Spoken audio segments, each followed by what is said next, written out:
여러분 안녕하십니까? 국내 부동산 시장이 좀처럼 활기를 찾지 못하고 있는 가운데 윤석열 대통령 당선인이 내걸었던 부동산 규제 완화에 대한 기대감으로 시장이 고조되고 있습니다. 과연 얼어붙은 부동산 시장이 되살아날 수 있을지 이번 주 시선에서 진단해 봅니다. 뉴스보다 맛집에서는 경북 상주를 찾아가 자전거 도시 상주의 역사를 돌아보고 300의 고장 상주의 특별한 밥상도 소개해드립니다. 뉴스 크리에이터 시선 잠시 후에 뵙겠습니다.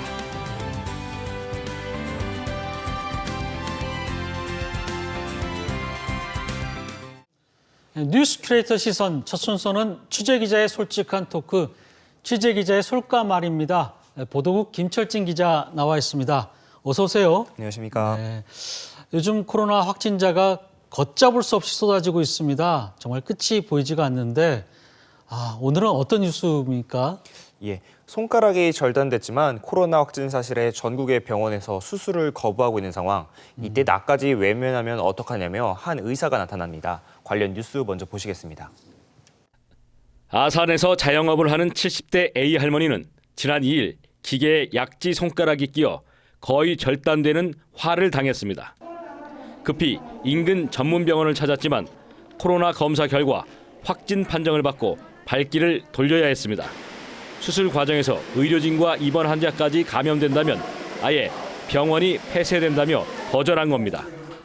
골든타임이 얼마 남지 않자 충청남도가 지역의사회에 절박한 사연을 알렸고 천안의 한 병원장이 환자가 있어 의사가 있다는 신념으로 깊은 고민 끝에 결단을 내렸습니다.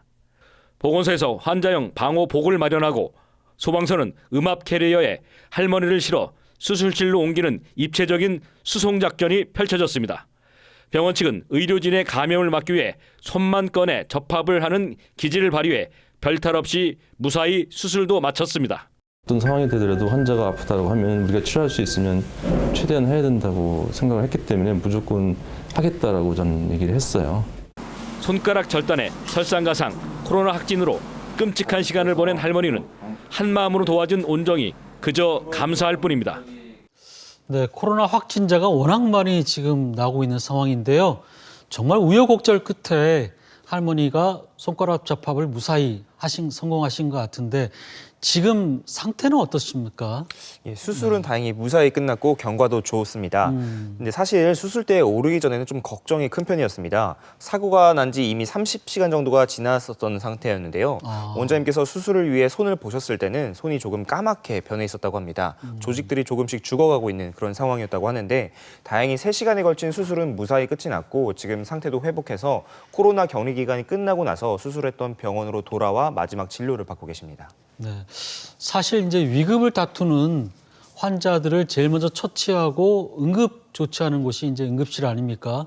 그런데 그럼 코로나 양성 환자나 이 확진자들은 응급실을 이용할 수가 없는 건가요? 어떻게 됩니까? 예, 코로나 확진자들을 위한 응급실들이 지역별로 운영이 됩니다. 대부분의 환자분들께서는 확진자분들이라도 응급한 경우에는 그런 응급실로 네. 가서 이용을 하실 수가 있는데 근데 이 응급실에서 수술을 하지 못하는 경우도 있습니다. 이 할머니의 경우가 그런데 이 손가락 절단 사고 같은 경우는 다른 부위와 다르게 뭐 신경, 혈관 등이 연결되어 있어서 뭐 손끝 감각이라든지 혹은 조직 괴사 문제 등이 있기 때문에 전문 병원에 가는 게 좋습니다. 그런데 이런 전문 병원 애들은 코로나 확진자들을 위한 음압병동 같은 것들이 없었던 것이죠. 그렇기 때문에 이번 할머니는 이제 응급실에서 수술을 받지 못하고 이제 이쪽에서 수술을 받게 될 것입니다. 네, 그렇다면 그 할머니가 손가락 수술을 받기 위해서 얼마나 돌아다니신 건지도 좀 궁금하고요. 그동안에 또 가족들이라든지 할머니가 또 얼마나 초조했겠습니까? 30시간 이상 이렇게 제대로 수술을 받지 못한 상황이라면은. 예, 정말 초조하셨을 거예요. 이게 할머니께서 사고가 나고 수술대에 오르기까지 약 35시간이 걸렸습니다. 네. 이 과정을 살펴보면은 처음에 119 구급대를 통해서 아산의 한 병원으로 갔지만 거기에는 이제 봉합 전문 의사가 없었습니다. 그래서 천안의 다른 병원으로 이동을 했는데 이때 수술하기 전에서 이제 받은 코로나19 검사에서 확진 판정을 받은 겁니다. 결국 그래서 집으로 다시 돌아와야 했었고요. 그렇게 해서 집에서 기다리다가 아산보건소에다가 이 같은 사실을 알리게 됐고 됐고 이제 아산보건소와 충남도를 통해서 이제 전국의 병원에 이 같은 사실을 알리게 됩니다. 하지만 수술을 하겠다라는 병원이 없었었고 결국 최종적으로 이제 충남도 의사협회에 이제 충남도가 이 같은 사실을 알리게 되는데 이제 충남도 의사협회에서 수소문한 끝에 천안의 한 민간 병원에서요 밤 9시쯤 돼서야 이제 수술을 받을 수가 있게 된 겁니다. 간단히 말로 정리하려고 해도 이렇게 긴 과정이 거쳤었는데 당사자들께서는 얼마나 초조하고 또 애를 태우셨을까 싶습니다. 대부분의 병원에서 이제 할머니를 수술하지 못한 것 같은데 그렇다면 이 병원에서는 어떻게 이 할머니를 또 수술을 하게 됐는지 또 이 병원 같은 경우에는 그럼 뭐 음압 병동 뭐 이런 시스템 코로나 좀 예방을 방지할 수 있는 시스템들이 좀 있었던 건가요?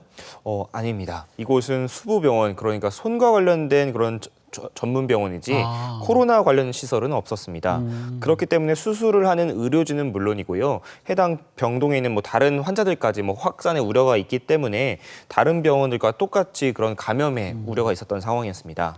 그럼에도 불구하고 환자를 외면할 수 없다는 이유에서 그런 위험을 감수하고 이제 의사 선생님께서 수술을 나서게 된 건데 대신 음압병동이 없기 때문에 이제 음압 캐리어라고 부르는 그런 침낭 같은 그런 곳에다가 환자를 그렇죠. 옮겨왔었고 그리고 수술 부위 손만 그 캐리어에서 살짝 빼가지고 수술을 집도했는데 이제 그런 덕분에 감염 우려는 최소화하면서 수술도 무사히 마칠 수가 있었습니다.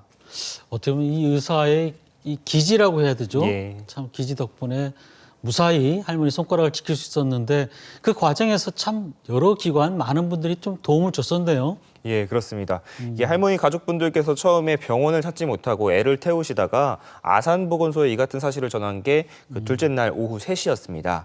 그리고 밤 9시 수술대에 최종적으로 오르기까지 약 6시간 동안 아산보건소, 충남도, 충남의사회까지 정말 어느 기관 하나 정신없이 움직이면서 결국 병원을 찾아낸 셈인데요. 만약에 어느 하나라도 이게 시간을 지체했다고 한다면은 날을 넘기면서 이게 접합을 위한 그런 골든타임을 놓치지 않았을까 우려될 수 있었었는데 다행히 병원을 찾을 수 있었습니다. 네. 이 확진자가 뭐 기하급수적으로 늘고 있는 상황이라서 예. 아마 전국의 의료진들이 다들 참 지치고 힘든 시기인데 예. 정말 이 의사분께서 참 의미 있는 행동을 하신 것 같습니다. 그래서 저희가 이제 뉴스가 기사가 이제 인터넷에 실리고 하면서 보니 댓글들을 보니까 왜 병원 이름을 이렇게 싣지 않았느냐 이렇게 얘기하시는 분들이 많더라고요. 그러니까 저희가 칭찬을 좀 해드리고 싶은데 이 병원 이름이 어떻게 됩니까?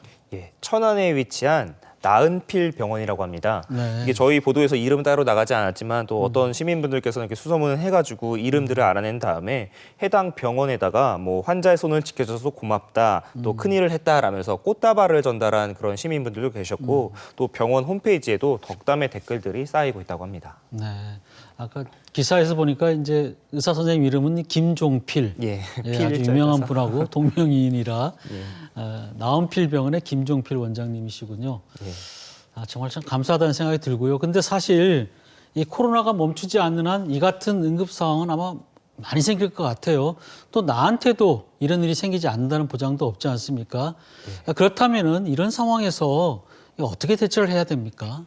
예, 말씀대로 지금 코로나 확진자가 급증하면서 다시 한 번 더 병상 문제가 불거지고 있는데 뭐 코로나로 상태가 악화된 그러니까 코로나 중증 확진자를 위한 병상도 부족하겠지만은 이번 사례와 같이 이제 코로나 대응을 위해서 많은 병상들이 사용되면서 일반 시민이 응급한 경우 혹은 코로나 확진자가 다른 질병과 사고 등으로 아픈 경우 문제가 되는 경우가 발생하고 있습니다.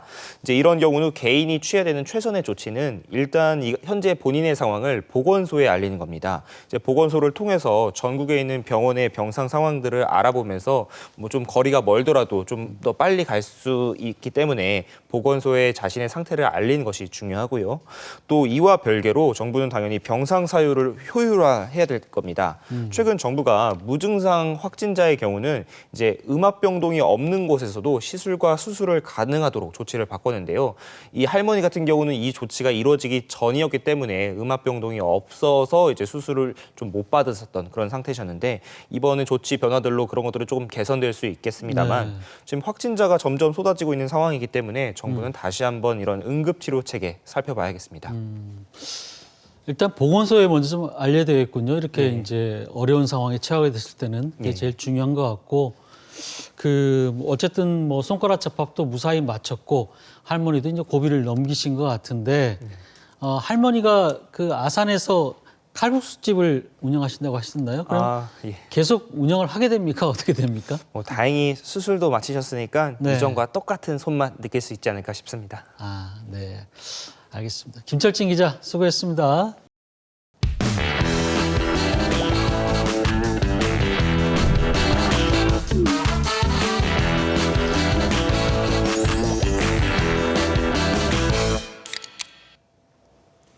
레트로 뉴스와 음식 이야기를 전하는 뉴스보다 맛집입니다. 오늘도 요리하는 기자 이기진 기자 나오셨습니다. 어서 오세요. 네, 안녕하세요. 네. 네. 오늘의 레트로 뉴스는 어떤 소식인가요? 네, 오늘은 그 자전거 도시로 알려진 네. 경북 상주시로 갑니다. 지금 영화 한 장면 나오고 있는데요. 예, 예. 누구일 것 같아요? 글쎄요, 뭐 자전거하고 배경이 꽤 오래돼서 누군지 잘 모르겠는데 누굴까요? 자전거가 좀 오래된 자전거죠. 네. 우리나라 최초의 아마 스포츠 선수 아닐까. 네. 일제 강점기에 우리나라 최고의 자전거 왕 엄복동 선수입니다. 아, 엄복동 선수. 네. 네. 지금 보시는 것은 이제 2019년도에 개봉한 예. 자전차왕 엄복동의 한 장면인데요. 예. 그 가수 주인공이 가수 당시 이제 비가 출연했었죠. 네. 그 엄복동 선수는 이제 그 일제 강점기에 우리나라에서 열린 각종 자전거 대회에 우승을 휩쓸었어요. 네. 그래가지고 당시에 이제 일제 억압돼 있던 우리 국민들의 일체감을 형성하고요. 그다음에 자긍심을 고취해줘서 국민적 영웅으로 추앙받던 사람이죠. 당시 어느 정도였냐면요. 떴다 보아라 안창남, 네. 그리고 뭐 또 내려다 보아라 엄복동. 아. 그러니까 안창남이 우리나라 최초의 이제 비행사였지 않습니까? 그렇죠. 예. 그만큼 국민들로부터 추앙을 받았던 영웅이었습니다. 아, 그 암울했던 시기인 만큼 엄복동 선수의 이런 활약은 어떻게 보면 이제 그 우리 국민들한테 큰 희망이 됐을 것 같다는 생각도 드네요. 그렇죠. 그때 당시에 이제 항상 그 일본의 최고의 선수들이 경합을 했는데 예. 그때마다 이겼고요. 저 기사는 이제 1939년도 기사가 나오네요. 예. 자, 한번 읽어드릴게요. 예, 예.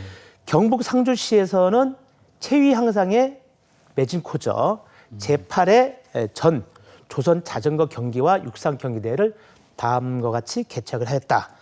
당시 상주역 운동장에서 열린 네. 전국 자전거 경기 대회를 알리는 기사입니다. 아. 네.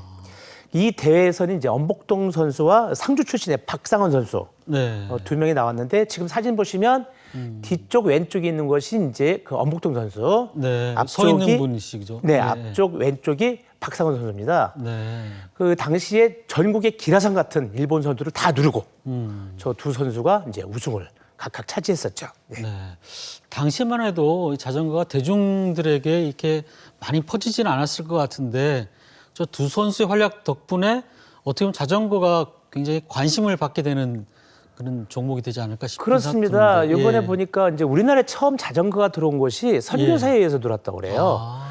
그런데 두 발 달린 자전거가 다니니까 예. 희귀한 물건이잖아요. 예. 지금 사진을 보면은 어린아이가 자전거에 절을 하고 있는 그러네요. 사진이죠. 절을 하고 있네요. 당시 뭐 귀신이었다 뭐 이렇게까지 얘기했다고 그럽니다. 예. 근데 그 이미 그 상주에서는 지금부터 이제 84년 전 1938년부터 자전거를 많이 탔다고 그래요. 그래서 이제 자전거 문화가 발달했던 곳인데 그 이유는 상주가 이제 굴곡이진 곳이 많지 않아요. 평평한 네. 땅이고 예. 그 전국에서 열리는 자전거 대회가 전국 대회가 상주에서 이제 많이 열렸다고 합니다. 아. 그래서 이제 오늘은 자전거 도시 상주의 어제와 오늘을 만나보고요. 그리고 상주에서의 특산물로 만든 향긋한 밥상 맛봅니다. 자, 함께 가보시죠. 예.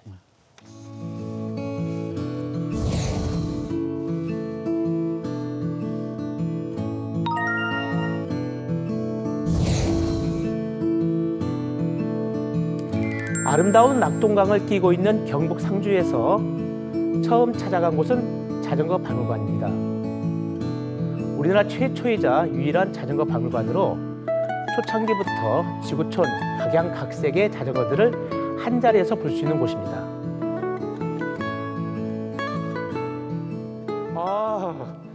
이 짐 자전거. 야, 이거 오랜만에 보네. 옛날에 장날이면 아저씨들이 짐 쫙 싣고, 저울도 있어. 이게 뭔지 알지? 저울이에요, 저울. 이건 우체부 아저씨들 갖고 다녔던 거, 타고 다녔던 거. 빨간색이 있어, 항상. 우편물 넣는 거. 저 이모부가 옛날에 이거 타고 다니셨는데, 마을 어귀에서 쭉 이제 뭐 우편물 기다릴 때 저기서 이제 오면은, 야, 우리 집 혹시 들리지 않나? 그냥 지나가나? 그냥 지나가면은 서운하고. 일제강점기 자전거가 보급된 이후에 평지로 된 지형과 넉넉한 산림 덕분에 상주에는 자전거 문화가 발달했고 일찌감치 교통의 중심 수단으로 자리 잡았습니다. 상주에서 가장 오래된 자전거라고 하는데 1947년이니까 75년 전 자전거네. 보면은 핸들, 뭐 안장, 페달 이런 게 지금하고 뭐 특별히 이렇게 다른 모습은 아니에요. 기본은 똑같아요. 자전거 도시 상주, 자전거 보급 대수가 가구당 2대꼴이고요. 자전거 교통 수송 분담률이 20%에 달한다고 하는데요. 전국 제1의 자전거 도시답게 자전거는 남녀노소 모두의 생활 필수품이 됐습니다.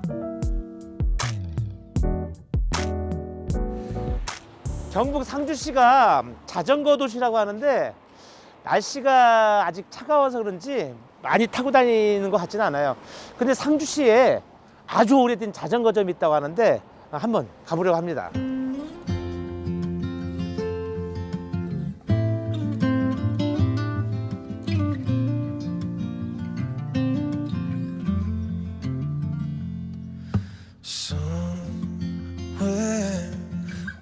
부품이 지금 단종되고 안 나오거든요.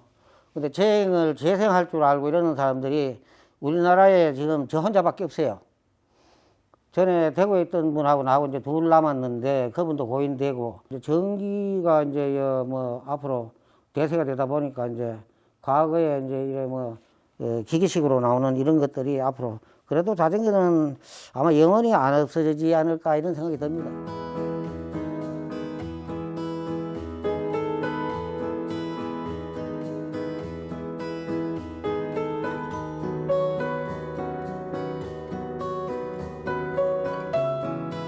사장님 상주에 온 김에 저도 한번 자전거 타고 좀 한번 돌아다니고 싶은데 자전거 타기 가장 좋은 곳이 어디예요? 그러면 여기 자전거 길이 있는데 여기서 해가지고 경천섬으로 나가시면 경천섬이요? 예. 그러면 이제 그 자전거 길이 전국 그 종주하는 그 자전거 길이 나와 있습니다. 그게. 거기에요? 경천섬에 예. 가시면은 그 아마 전국에 그 자전거 마니아들이 많이 옵니다. 예. 그 아주 뭐 자전거 타기는 아주 뭐 너무 좋지요. 알겠습니다. 예. 한번 거기로 한번 가보겠습니다.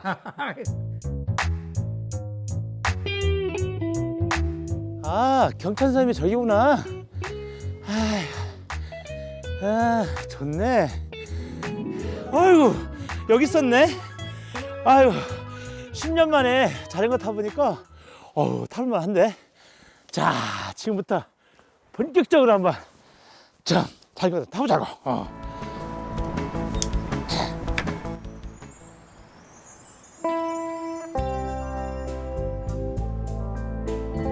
뭐 어때요? 후달려? 어때요? 후달려? 타봐야지.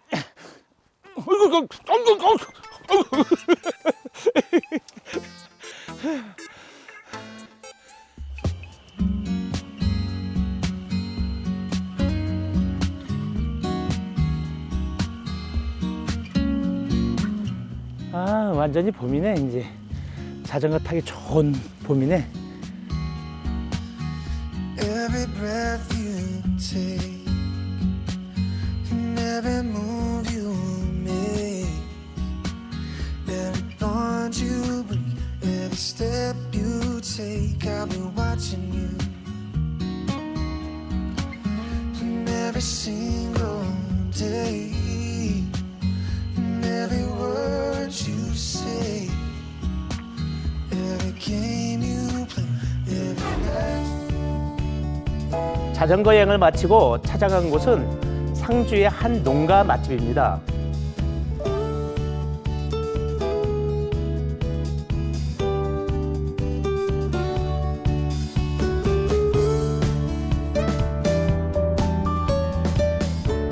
야, 상주의 산과 들이 이 한상에 다 모였네. 와, 유명한 집에 왔는데, 진짜,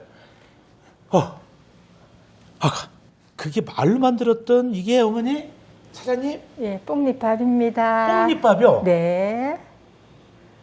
이거 또 향이 또 다르네. 제 눈에는 이거 외에는 뽕이 잘 안 보이는데, 네, 그래요. 뽕 들어간 게 어느 거예요? 네, 예. 여기 떡갈비에. 아, 떡갈비요? 예, 누에 분말을 배합해서 그렇게 저희가 빚었습니다. 아, 누에 분말이? 네네. 저는 누에 찾았어요, 누에.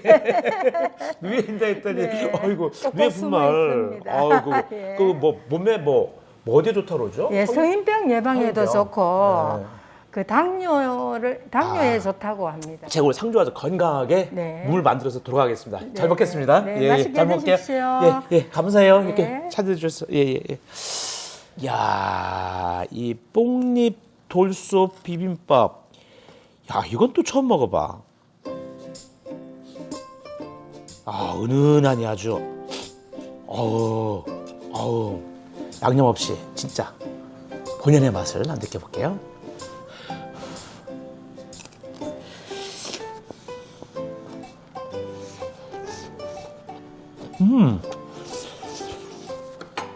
질길 줄 알았더니 질기지 않네. 잎사귀 부분만 손질해가지고 정성스럽게 기름을 넣어가지고 찰지게 만드는 것 같아. 이렇게 비벼서 한번 이제 먹어볼게요. 이제 간을 맞춰서. 이거 비빔밥 드실 때는 숟가락으로 하면 다 으깨집니다. 풍미가 딱 업이 되네.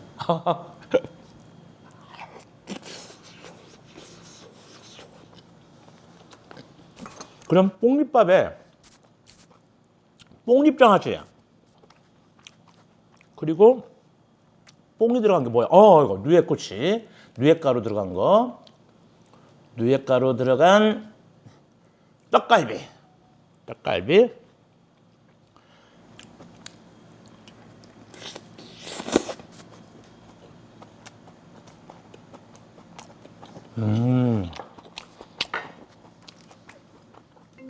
변할 때가 있어요.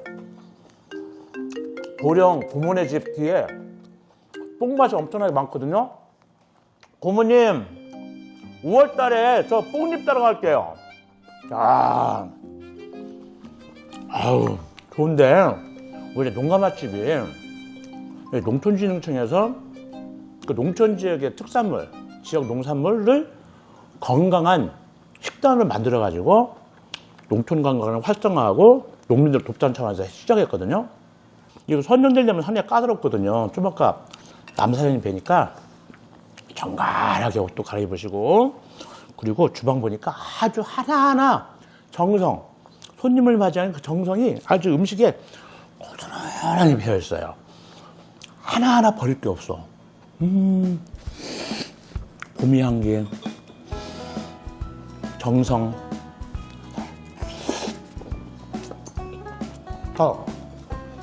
이게요, 남자밥이에요, 남자밥. 무슨 소리냐고요? 이 집에 남자밥, 여자밥이 있대요, 또. 근데 뽕잎 돌솥밥이면 남자는 막 성질 강하잖아. 그 열이 많고. 그래서 삼지구엽초 약재를 사용해서 이 밥물을 만들고, 여자는 뭐 갱년기, 여성질환에 좋은, 치료해주는 좋은 뭐 당기, 그걸 넣어서 만든대요. 근데 저 같은 경우는 이제 남자가 왔다고 사장님이 알아서 남자밥을 만들어서 남자밥, 남자 돌솥밥.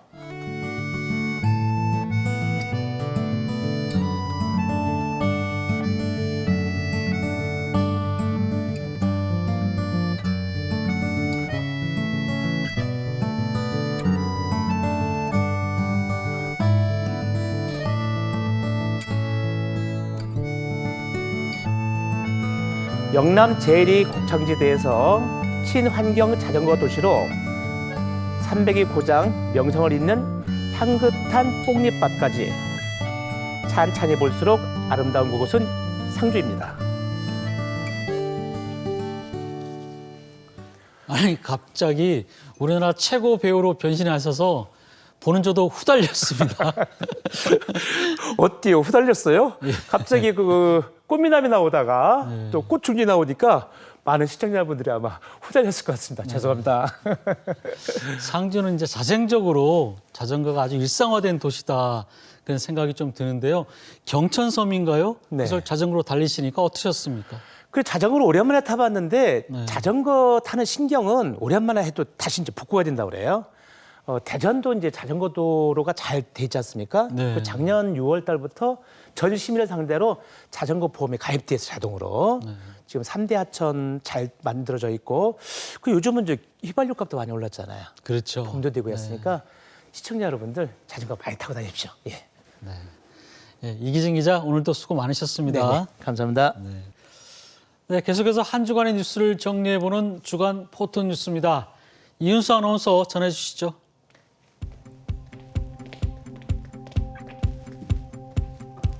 사진을 통해 한 주간의 뉴스를 정리해보고 누리꾼들의 다양한 반응을 알아보는 주간 포토뉴스입니다. 오늘도 3가지 소식 준비했는데요. 첫 번째 사진 보겠습니다. 바야흐로 찾아온 봄, 대한민국은 지금 꽃대거리입니다. 대전의 한 대학 캠퍼스에는 봄의 전령사, 매화가 만개해서 상층객들을 설레게 하고 있는데요. 남부지방을 시작으로 이렇게 전국에 봄꽃이 만개하고 있습니다. 태안의 한 수목원에도 겨울을 버텨낸 반가운 얼굴들이 꽃망울을 터뜨리고 있다는 소식인데요. 4월 첫 주엔 새하얀 목련도 만개할 것으로 보입니다. 남녀노소 모두를 설레게 하는 봄꽃의 향연, 누리꾼들 반응도 모처럼 화사합니다. 봄꽃 축제가 아니어도 즐길 곳은 많아요. 이번 주말은 가볍게 나들이 고고! 코로나 이후 불꽃길만 걸었던 우리, 올 봄에는 꽃길 한번 제대로 걸어봅시다 하는 반응까지 살펴봤습니다. 어김없이 푸른 봄이 다시 찾아왔습니다. 생명력 넘치는 이 봄 기운이 모두에게 강한 에너지를 좀 전해줬으면 하는 바람입니다. 자, 다음 사진 볼까요? 요즘 이 빵 찾아다니시는 분들 많으시죠? 1998년 한 제과 회사가 내놓은 유명 애니메이션 캐릭터 빵인데요. 24년 만에 다시 출시되면서 광풍을 일으키고 있습니다. 이 빵 안엔 캐릭터 스티커가 들어있는데요. 당시 초등학생들에겐 아주 핫한 이템이었다고 합니다. 과거 이 스티커를 모으던 청소년들은 이제 어엿한 3040 세대로 성장했는데요. 캐릭터빵 재출시와 함께 추억의 빵을 사기 위해서 오픈런 풍경까지 펼치고 있다고 하네요. 하지만 빵에 2만 원짜리 초콜릿을 끼워 팔기도 하고요. 인형 뽑기에 묶어서 파는 등 이른바 인질 마케팅이 극성이라고 합니다. 그래도 추억은 추억이죠. 누리꾼도 추억 대방출 중입니다. 그때 그 초딩들 지금은 가진 게 지갑뿐, 인질이고 뭐고 다 갖고 와. 크크크. 진짜 너무 반갑네요. 아직도 다들 빵 뒤집어 보고 사나요? 크크 하는 반응까지 살펴봤습니다. 일부에서는 8년 전 꿀 버터칩 사태가 또다시 재현되는 거 아닌가 하는 우려도 나오고 있는데요. 과거 추억과 향수를 얼룩지게 하는 일은 없었으면 하는 바람입니다.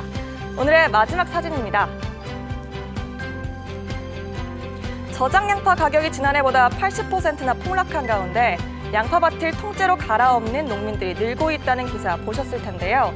양파 가격 하락과 함께 농림축산식품부 정책에 항의하는 전국 양파 재배 농가들이 세종시 청사 앞에 이렇게 양파 더미를 쌓아놓고 야적 시위를 벌였습니다. 하지만 연일 계속되는 비에 농민들이 가져온 양파가 상할 위기에 처하자 농림축산식품부가 이 양파들을 모두 매입했고 지역 소상공인 대상으로 무료 나눔을 진행했다고 합니다. 지역 SNS를 통해 이 소식을 들은 상인들부터 시민들까지 양파 실어오기에 나섰다고 하는데요. 때 아닌 양파 나눔을 바라보는 누리꾼들 반응 한번 살펴보겠습니다. 공짜로 양파를 받아온 건 좋은데 씁쓸하네요. 먹을 때마다 신경 쓰일 듯. 휴, 작물이 안 나도 걱정, 많이 나도 걱정. 참 맘대로 안 되는 게 농사인 것 같네요. 하는 반응까지 살펴봤습니다. 늘 되풀이되는 농산물 공급과 소비의 불균형. 농산물 가격 폭락을 막기 위해서라도 유통 시스템의 개선이 시급할 것으로 보입니다. 지금까지 주간 포토뉴스 함께 하셨습니다.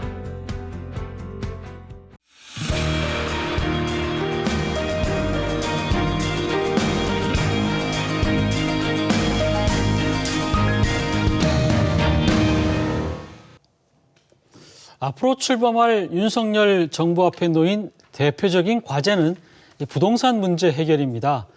집값 폭등과 각종 규제들로 인해서 혼란스러웠던 부동산 시장을 안정적으로 관리해야 하는 숙제를 안고 있는데요. 과연 새 정부에서는 부동산 시장에 어떤 변화를 가져올지 함께 고민해보는 시간 갖겠습니다. 먼저 함께 해주실 분들 소개해드립니다.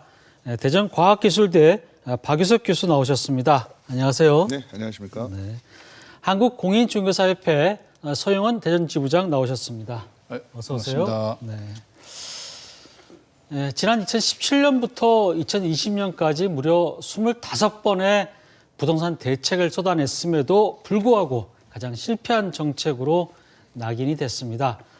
결국 그 수요 억제, 대출 억제하고 거래세와 그 보유세를 좀 올리는 이런 정책만으로는 시장을 안정화시킬 수 없다는 것을 다시 한번 확인한 건데요. 먼저 윤석열 대통령 당선인이 구상하고 있는 부동산 대책과 이 정책은 현재의 이 정책과 어떤 차이가 있는지 얘기를 좀 들어보면서 시작하겠습니다. 박 교수님 어떻습니까? 그 윤석열 대통령 당선인의 공약은 좀 차이가 많지요? 지금 정책과는? 네, 그렇습니다. 지금 당선자의 부동산 공약의 중심이라고 할 수 있는 건 민간이 주도하는 시장 기능의 회복이라고 할 수 있습니다.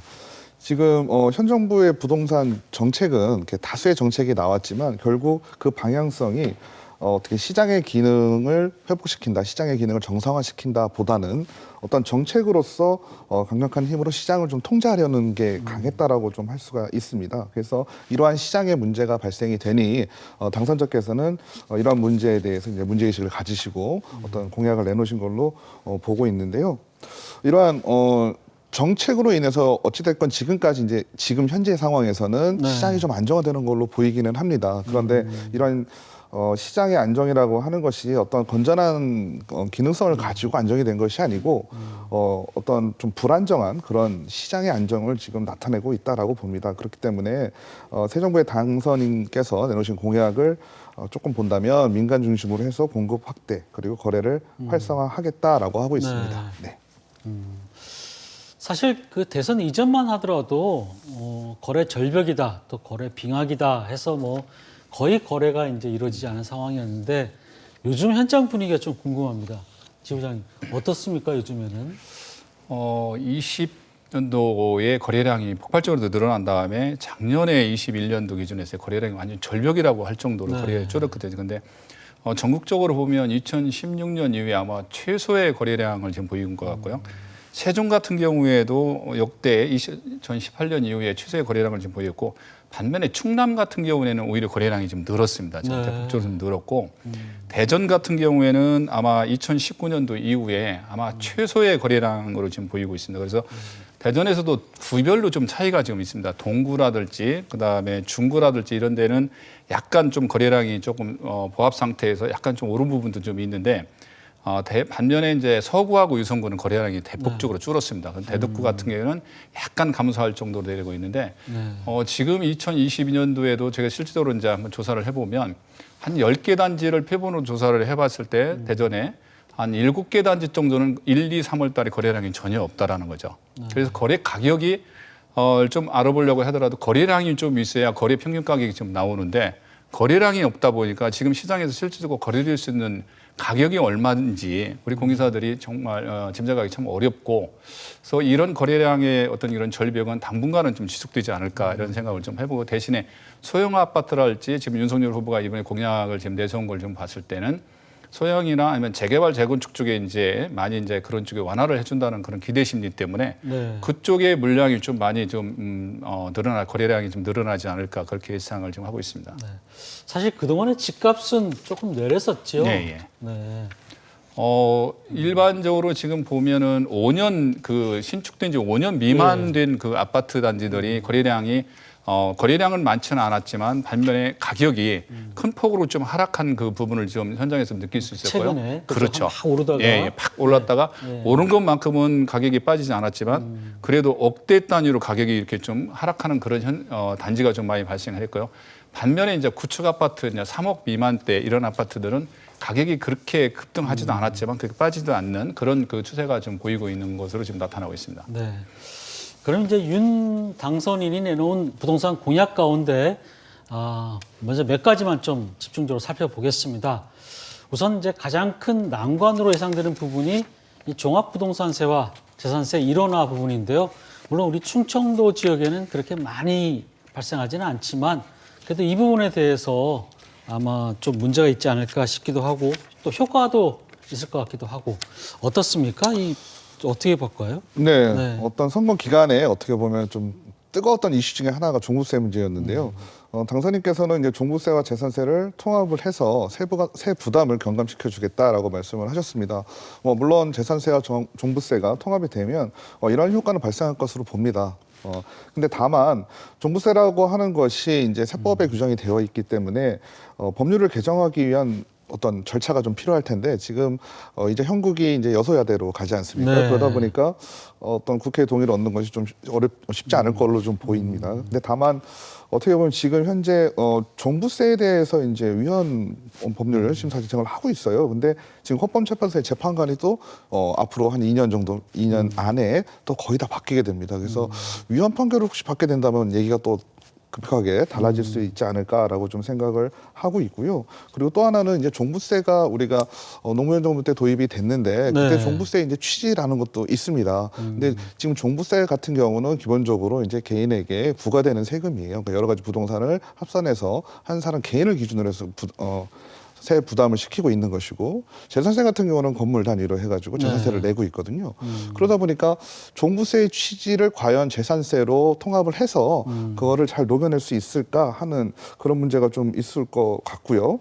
그리고 뭐 마지막으로는 어찌됐건 세금이 경감이 되는 거니까 이 경감되는 부분에 대한 또 어떤 보완 대책도 필요하지 않을까. 그래서 생각보다 종부세 공약이 공감을 지금은 그렇게 많이 얻고 있는 상황은 아니지만 또 이렇게 절차상으로도 변화되기도 조금 어려운 부분이 많다고 생각을 합니다. 네. 윤 당선인은 이제 같은 집 건물을 두고 종합부동산세와 재산세를 이중 부과하는 게 아니냐 이런 취지에서 아마 이렇게 하는 것 같은데 어떻습니까? 이게 통합될 수 있을까요? 네, 그건 참 쉽지 않다고 보고요. 이게 이제 종부세 완화를 정책을 이제 윤석열 후보가 발표를 했는데 국힘당의 그 공약집에 보면 이 데이터가 지금 나와 있습니다. 그래서 21년도에 33억 9,500만 원 하는 그 주택을 종부세가 봤을 때 기존 제도를 유지하면은 5,329만 원이 나오는데 윤석열 후보의 공약대로 한다고 보면 2,635만 원으로 나온다고 합니다. 네. 그리고 2,600만 원 정도, 700만 원 정도가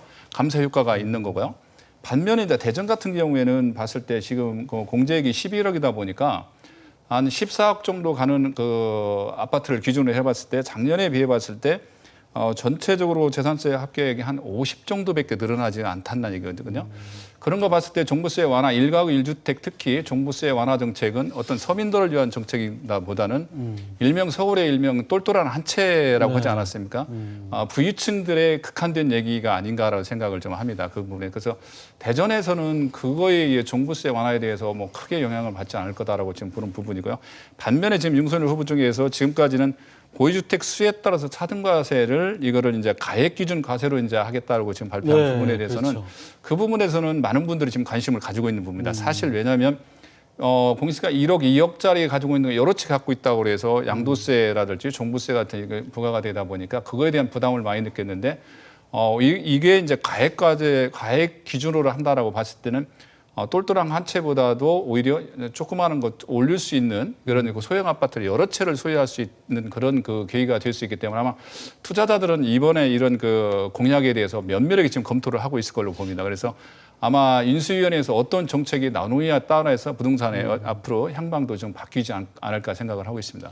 사실 그동안에는 이제 2주택자에 대해서 굉장히 좀 제약시하는 그렇죠. 경향이 있어서 예. 똘똘한 한 채를 이제 많이 선호하기도 했고 그런데 가액 과세를 하게 된다면은 좀 상황이 많이 달라질 것 같아요. 많이 달라질 수 있을 것 금액에 같습니다. 따라서 정말 뭐 가액이 높은 그런 집을 가진 사람이 세금을 훨씬 더 많이 내는 거로 바뀐다면은 좀 달릴 수 있겠네요. 이번에는 그 양도세를 개편하고 취득세를 인하하겠다는 이 정책에 대해서 좀 얘기해 보겠습니다. 분명 다주택자들이 좋아할 만한 당근이면은 틀림없지만 또 양도세 중과 유예뿐 아니라 이 보유세 부담 완화로 인해서 오히려 이 다주택자들이 주택을 처분하기보다는 보유하지 않겠느냐 이런 전망도 나오고 있어요. 어떻게 보십니까? 예. 예. 뭐 우선은 뭐 양도세에 대해서는 이제 기본적으로 2년간 유예를 시키겠다, 그리고 부담을 좀 완화시키겠다라는 정책인데요. 양도세 개편에 대한 논의는 어떻게 보면 지금 현 정부의 부동산 정책과 관련이 좀 있다고 보여집니다.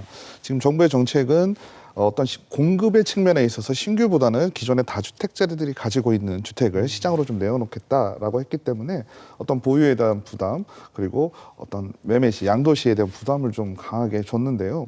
그러다 보니까 이러한 물량이, 가지고 있는 물량이 시장에 좀 나오기 위해서는 말하자면 매도자들에게 좀 일정한 혜택을 주면서 시장을 좀 내놓을 수 있게 해줬어야 돼요. 근데 정부에서는 양도세 같은 경우도 이제 다주택자들에게는 이제 중과세를 해요. 그러다 보니까 네. 거의 징벌적 세금의 형태로 이렇게 하다 보니까 이제 시장에 매물을 내놓지 않는 상황이 발생을 합니다. 그래서 자연스러운 거래가 좀 이루어지도록 해야 되는데 그런 부분이 좀 부족했고요. 당선자의 공약을 좀 본다면 양도세 개편하고 취득세도 인하하겠다. 그리고 보유세 부담도 경감시켜서 어떻게 보면은 지금 상황과 너무 반대되는 걸로 가니까 시장의 혼란을 좀 초래할 수 있지 않을까라고 보일 수도 있는데요. 어떻게 본다면 세제 자체를 이제 세제가 강화되기 이전 수준으로 돌려놓겠다라는 거지 뭐 그렇다고 해서 무작정 완화를 시켜주겠다는 건 아니라고 봐야 될 것 같습니다. 그래서 이를 통해서 시장의 물량을 좀 확보하겠다라고 하는 것인데요. 이런 세제의 완화 등은 이제 시장의 가격 상승의 요인으로 작용하는 것은 뭐 두말할 거 없을 것 같습니다. 그리고 이러한 상승에 대한 기대감 때문에 양도세가 완화됨에도 불구하고 어떻게 보면 일시적으로 이제 매물이 잠기는, 시장에 나오지 않는 현상이 발생을 할 수도 있을 것 같은데요. 근데 지금 현 시장 상황을 좀 본다면 가격대가 상당히 높게 형성이 되어 있거든요. 그러니까 과거와 같은 어떤 가격 상승에 대한 기대감은 조금 어려울 것 같아서 장기적으로 본다면 어떤 시장 원리에 의해서 장기적으로는 안정 추세로 좀 진행되지 않을까 좀 보고 있습니다. 단기적으로는 매물이 잠기고 네네. 또 이런 현상이 있겠지만 장기적으로는 또 안정화될 수도 있다. 네네. 이 보유세라든지 거래세를 네. 시장의 원리에 의해서 가격이 완화시켜주는 것이. 일정 수준에서 네. 이제 안정화가 될 것으로 보고 있습니다. 어떻습니까, 지 부장님? 네, 지금 현장에서 보면 아까 교수님 말씀하신 대로 이제 그거 윤석열 그 당선자에 대한 국힘당에 대한 선거 공약 때문에 언제부터 이게 실행이 되느냐, 앞으로 정책이 어떻게 바뀔 거냐는 문의 전화가 사실 쇄도합니다. 그래서 기존에 매매를 지금 내놨던 분도 매매를 지금 처리하고 보류 쪽으로 지금 많이 지금 돌아섰고요. 아, 다 걷어들였어요. 예, 그렇죠. 왜냐하면 양도세가 완화가 된다라고 보면 그 혜택이 크기 때문에 네. 그 매도 시점을 지금 저울질하고 있는 거죠. 지금 그러다 보니까 매물이 지금 들어가고 있는 그런 추세, 오히려 그런 현상이 지금 나오고 있는데 여기서 지금 근데 이제 저희들이 여기 주의 깊게 지금 봐야 되는 부분은 다주택자에 대한 중과세 적용을 한시적으로 2년간 국힘당이 2년간 유예를 하겠다는 이거죠. 그렇죠. 완전히 폐지를 하겠다는 아니고 2년간 유예를 하겠다는 거고 민주당이 1년간 유예를 하겠다는 건데 이거는 소득세법 개정만 하면 가능한 얘기이기 때문에 민주당에서도 크게 어떤 여기에 대해서 뭐 반론을 제기는 못할 것 같습니다. 그래서 이 부분은 어떤 식으로든지 완화가 될 거라고 지금 보고 있는데 1년이냐 2년이냐 이 차이인데 그러면 그 사이에 아마 급격하게 또 매물이 또 쏟아져 나올 수도 있는 그런 위험성이 있다라고 지금 보여지는 부분이고요. 반면에 이제 부동산세 세제 종합 개편 과정에서 다주택자 중과세 정책에 대해서는 이거는 민주당과 합치가 필요한 부분이기 때문에 중장기적인 문제라고 지금 봅니다. 그래서 이거는 좀 더 지금 국힘당의 어떤 그 정책을 좀 더 지켜봐야 될 문제인데 그러다 보니까 지금 현장에서는 거래가 오히려 더 위축되고 매도 타임을 지금 늦추고 있고 지금 매수세들은 지금 이제 관망세로 돌아섰는데 실질적으로 보면 이렇게 단기 내에 급등한 가격을 추격적으로 매수할 수 있는 실질적으로 매수 세력이 없다라는 게 지금 문제고 심리는 지금 한풀 좀 꺾이지 않았냐 전반적으로 지금 그런 지금 분위기로 지금 흐르고 있기 때문에 좀 더 이 부분에 대해서는 제가 봤을 때는 양도세 한시적인 폐지가 아니라 한시적 유예가 아니라 영원히 이거는 좀 폐지를 중과세 부분에서는 좀 폐지를 해서 자유롭게 좀 거래가 좀 활성화될 수 있게끔 해야 되는 게 맞지 않나. 특히 거래세 부분에서만큼은 지금 뭐 징벌적으로 막 8%, 12% 다주택자대 이런 제도는 전면적으로 좀 재검토가 좀 필요하지 않은가 이런 생각을 좀 해봅니다. 거래 활성화를 위해서는 거래세를 차제 폐지하는 것까지도 필요하다 이렇게 얘기를 하시는데 어쨌든 2년이든 1년이든 한시적으로 유예를 하면은 그 기간 안에 팔 사람들은 빨리 팔으라는 거잖아요. 예, 그죠? 근데 저희가 봤을 때는 이제 거래의 양도세도 상당히 좀 중요하지만 특히 거래세 같은 경우에 주택 위에 일반 그 부동산에 대해서도 제가 한번 오늘 시뮬레이션 한번 돌려봤는데 10억짜리 물건을 한 10번 정도 10억짜리 물건 4.6%거든요. 네. 10억 정도짜리 물건이 10번 정도 거래가 되면 취득세로 나가는 부분에만 한 마진 하나도 없이 예. 양도 차익 없이 계속 그냥 원가로만 사고 팔고 했을 때 예, 5억 6,789만 4천 원 정도가 예. 거래세로 들어갑니다. 세금으로. 그러면 그만큼 10번 거래가 되면 10억짜리가 15억이 넘어가야 원가가 된다는 얘기거든요. 그게 결과적으로는 과다하게 지금 부과되고 있는 거래세가 나중에 양도세에게 양도세뿐만 아니라 매수자한테 부과가 된다는 얘기거든요. 그만큼 집값 상승을 그렇죠. 결과적으로는 보네요. 집값 상승에 집값뿐만 아니라 일반 부동산 가격도 상승의 원인이 되기 때문에 일반 지금 학자분들이나 교수님들 많이 말씀하지만 이 거래세만큼은 제가 봤을 때는 1%대로 주택뿐만 아니라 모든 부동산에서 낮춰야 오히려 가격이 안정화되지 않겠냐라는 생각을 좀 해봅니다. 어떻게 교수님도 거래세는 낮추는 게 필요하다고 네, 보시는 저도 거죠? 지부장님 의견에 좀 동의를 하고요. 지금 뭐 어떻게 보면 최대 다주택자 같은 경우는 12%까지도 물거든요, 취득세를요. 네. 그러다 보면 뭐 물론 모든 정책이라는 것이 효과가 있고 그리고 이제 부작용도 있기 마련이긴 하지만 지금의 거래세는 그 정도가 좀 과하다는 생각을 해봅니다. 알겠습니다. 이번에 주택 공급 확대 부분 좀 얘기해 보겠습니다. 국토부가 발표한 자료에 따르면은 대전에 재건축 그 필요한 이제 30년 이상 노후 주택 이 비율이 28%로 서울, 경기를 포함한 6개 도시 가운데서도 가장 높다고 해요. 그렇다면은 지금 윤석열 당선인의 공약에 보면 재건축 재개발 부분에 굉장히 좀 방점이 찍혀 있는 것 같은데 우리 지역도 좀 효과가 나타날까요? 어떻게 보십니까? 네, 윤석열 후보 선거 공약이 재건축 쪽에서는 크게 세 가지지 않습니까? 정밀 안전진단 기준을 합리적으로 조정해주겠다는 거하고 그다음에 재건축 초과이익 환수제를 완화해주겠다는 얘기하고 분양가를 상한제를 규제를 완화해주겠다는 거는 이거는 분명히 그 재건축 지역이나 재개발 지역에 상당히 호재일 수밖에 없다라고 봅니다. 그리고 지금 대전 같은 경우에는 윤석열 후보가 공약을 내세우기 전부터 대전은 이미 그 재건축 재개발 지역이 붐이 이미 불어서 상당 물량이 지금 공급이 되고 있습니다. 지금 대전에 같은 경우에 재개발 사업이 21년도 기준에 했을 때 51개소가 지금 추진되고 있고요. 재건축 같은 경우에 32개소에 주거 환경 개선이 10개소에서 총 93개소 이상에서 지금 재건축 재개발이 지금 진행되고 있기 때문에 여기에 윤석열 후보의 이런 또 재건축 재개발에 대한 완화 정책까지 더해진다라고 봤을 때 대전 지역은 재건축 재개발이 어느 때보다도 활성화될 수 있다라고 지금 저희는 생각을 하고 있습니다. 반면에 대전의 지금 주택 공급량이랄지 이런 거를 봤을 때 올해만도 3만 지금 2천 호 정도, 그중에서 아파트가 한 2만 8천 호 정도 지금 공급이 될 거고요. 입주 물량도 올해 지금 10,000세대 정도 가까이 입주 물량이 되기 때문에 대전의 어떤 공급량이라든지 주택 공급량이라 이런 부분은 어느 정도 충분하지 않겠냐라고 보는 부분입니다. 왜냐하면 1년에 한 7,000호에서 8,000호 정도면 대전의 어떤 수급량이 공급량이 좀 충분하다고 하는데 그 물량을 지금 상회하고 있기 때문에 앞으로 23년도, 24년도 이후에는 충분히 공급량은 대전에 물량을 충분히 받쳐줄 거라고 생각합니다. 오히려 이 단기 내에 이렇게 급등하게 지금 공급되는 이 물량을 시장에서 어떻게 소화해낼 건지 네. 이거에 대해서도 한 번 정도는 좀 고민을 해볼 필요가 있지 않나 이렇게 생각을 합니다. 재건축 재개발로 인해서 집값이 또 흔들릴 수 있다 이런 우려가 있는데요. 그 부분은 어떻게 보십니까?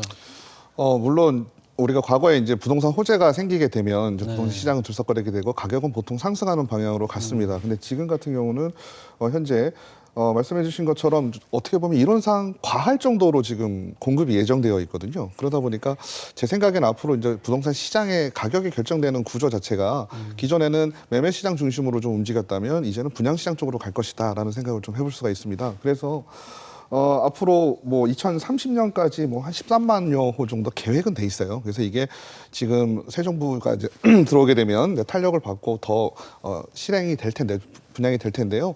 그래서 실제로 분양이 이루어졌을 때 공급량이 생겼을 경우 그 공급에 대한 가격에 대한 거를 조금 우리가 또 관심을 갖고 보면 시장의 안정화에 더욱 기여할 수 있을 것 같습니다. 마지막으로 그 윤석열 정부 이후에 집값이 어떻게 될 것인지 업, 다운 짧게 그 얘기만 좀 저희가 들어볼게요. 그 시청자들이 궁금해하실 것 같아서. 이게 이제 상당히 참 어려운 문제인데요. 제가 봤을 때는 윤석열 후보의 이런 정책이 또 시장 논리에 이렇게 지금 입각해서 가고 공급 위주의 정책이 가기 때문에 항상 역대 정권을 이렇게 비교해 봤을 때 이런 정책을 폈을 때 규제나 이런 정책을 폈을 때 오히려 올라갔고 이런 완화나 시장 논리에 충실한 정책을 폈을 때 가격이 안정화되어 있기 때문에 저는 안정화 쪽으로 갈 확률이 좀 높다라고 지금 보고 있습니다. 네, 교수님은 어떻게 보세요? 윤석열 당선인의 정책 자체가 부동산 시장을 올렸다 내렸다 하고 있습니다. 그래서 업다운이 동시에 벌어질 텐데 그 벌어지는 상황을 좀 본다면 아마 지역별이라든지 아니면 부동산 종류별 혹은 뭐 특히 뭐 신도시 같은 데 있죠. 신도시 재개발 얘기도 나오고 있고 GTX 로서 뭐 보통 수도권입니다. 이러한 지역적인 특색을 가지고 가격이 좀 변동할 것으로 좀 보고 있습니다. 그래서 어떻게 보면 조금 올라갈 가능성이 많다라고 보이는 것도 많지만 저는 이제 지금의 현재 시장 가격을 조금 많이 생각을 하게 되더라고요. 그래서 지금 높은 가격이 이미 좀 형성이 좀 되어 있기 때문에 장기적으로 본다면 어떠한 정책에 의해서 부동산이 흔들리는 건 있을 수 있겠지만 장기적으로는 안정된 시장이 유지될 것으로 보고 있습니다. 알겠습니다. 두 분 말씀 오늘 여기까지 듣도록 하겠습니다. 네, 고맙습니다. 감사합니다. 네. 뉴스크레이트 시선 오늘 순서는 여기까지입니다. 편안한 휴일 보내시고 저희는 다음 이 시간 인사드리겠습니다. 함께해 주신 여러분 고맙습니다.